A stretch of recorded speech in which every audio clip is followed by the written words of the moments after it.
Choix originel et libre arbitre. Bonjour, ici Dorian Vallée, je suis auteur et créateur du site Terre Cristalline et sur cette chaîne je vous guide pour passer d'un état de limitation à un état de plein rayonnement. Vous pouvez télécharger gratuitement mon livret Rayonner en toute simplicité, notamment en lien avec les énergies cristallines. Vous avez les liens en dessous de cette vidéo pour le faire. Aujourd'hui je vais vous parler du choix originel, qui est d'un choix qui se pose à soi à chaque instant, ainsi que du libre arbitre qui est en réalité le dernier rempart auquel s'attache l'ego pour exister et auquel de nombreuses personnes spirituelles s'attachent. Et en fait, on va juste faire la lumière sur ce sujet. Juste une petite histoire pour illustrer ça. À l'origine, il y a Adam, Ève et la pomme. Et ils ont fait le choix de croquer la pomme. Les ancêtres de l'humanité ont fait le choix de croquer la pomme de l'ego et d'avoir peut-être tous les avantages, les délices qu'il peut y avoir avec. Et donc, d'où la chute.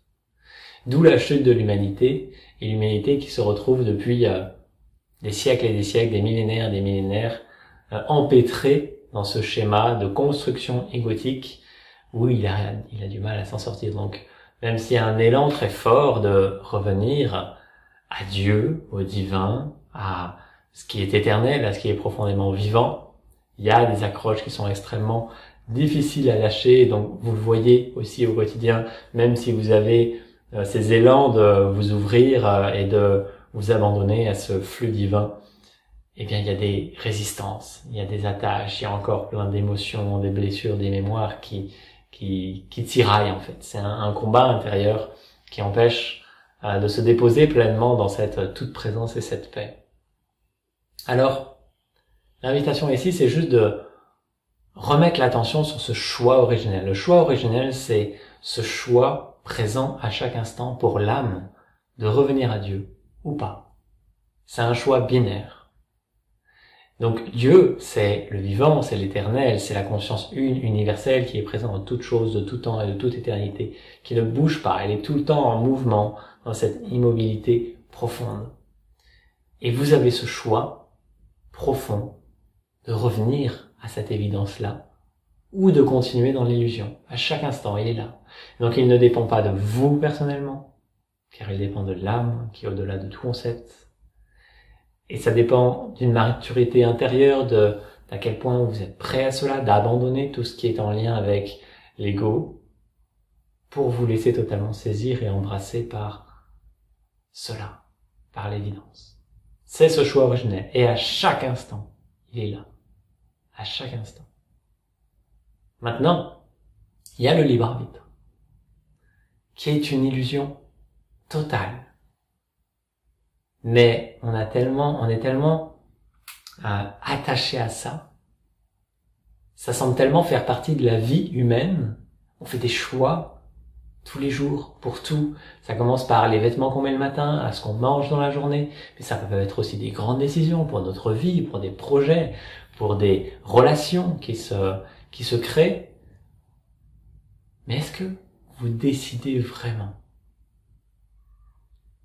Est-ce que vous décidez vraiment? Elle émane d'où cette décision? Ces choix, ils émanent d'où?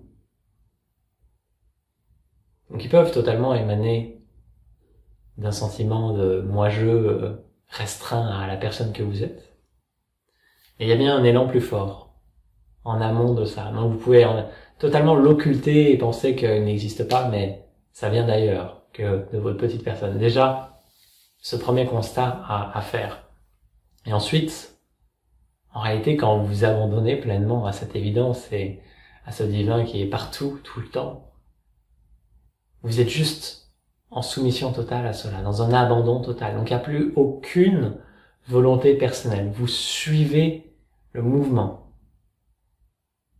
Il y a juste ces élans-là comme les vagues de l'océan et vous surfez sur la vague, c'est tout. Parce qu'il n'y a rien d'autre. Et donc il y a cette justesse en fait. Vous naissez avec la vague, vous surfez sur la vague, vous allez vous écraser sur la plage ou sur les rochers, et vous revenez dans le fleuve de l'océan et vous repartez dans une vague. Et il n'y a que ça.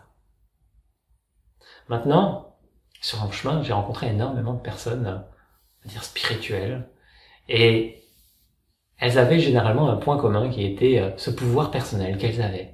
Et donc elles géraient leur vie, elles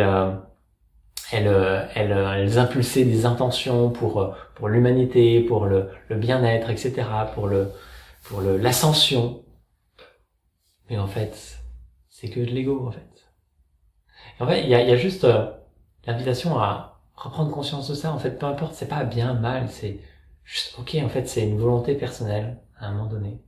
Même si ça peut venir d'un élan plus profond, évidemment, et ça viendra toujours d'un élan plus profond. Mais observez juste comment c'est récupéré tout le temps par l'ego. Et c'est ce qu'on appelle la profanation. L'ego, le petit qui récupère ce qui est très grand et qui s'en sert à son profit, même si ça prend une casquette de c'est pour les autres ou c'est pour le bien commun. En fait, non, c'est pour vous. C'est uniquement pour vous. Donc ça demande juste à observer ça et se repositionner dans le choix originel. À quel point c'est prêt intérieurement pour cela. À quel point c'est prêt à abandonner le libre arbitre qui est en réalité le dernier rempart. La dernière arme de l'ego. Parce que c'est tellement bon d'avoir le choix, d'avoir du pouvoir, de pouvoir œuvrer pour le bien. Ok? C'est ok d'en faire l'expérience, mais vous savez aussi que quand vous œuvrez pour le bien, j'ai déjà fait 2 vidéos pour ça, mais vous œuvrez pour le mal, c'est la dualité. Il n'y a pas de bien sans mal. Donc c'est soit vous vivez dans la dualité, soit vous vivez dans l'unité. Et ça n'a rien à voir. Absolument rien à voir. Vous pouvez juste vous déposer dans cette paix qui est là à chaque instant. Donc voilà, ce choix originel, à vous de sentir intérieurement où vous en êtes avec ça et laisser se déployer ou pas. Et j'en ai profité d'ailleurs pour remettre à jour mon livre sur les lois universelles qui a beaucoup de changements en ce moment. Si vous l'avez en Kindle, voilà, ça se met à jour automatiquement au fur et à mesure. Et puis voilà, ce mois-ci, mois d'octobre, nous aurons la reconnexion cristalline le 20. Donc voilà, toujours une opportunité évidemment de se déposer dans cette paix, de reconnecter à tout ce que nous sommes, de toute éternité. Et voilà, ça peut vraiment faire une différence au quotidien, à vous de sentir aussi si vous avez l'appel ou non sur ce sujet. En attendant, je vous souhaite de vivre une merveilleuse journée. Je vous dis à très vite. Namaste.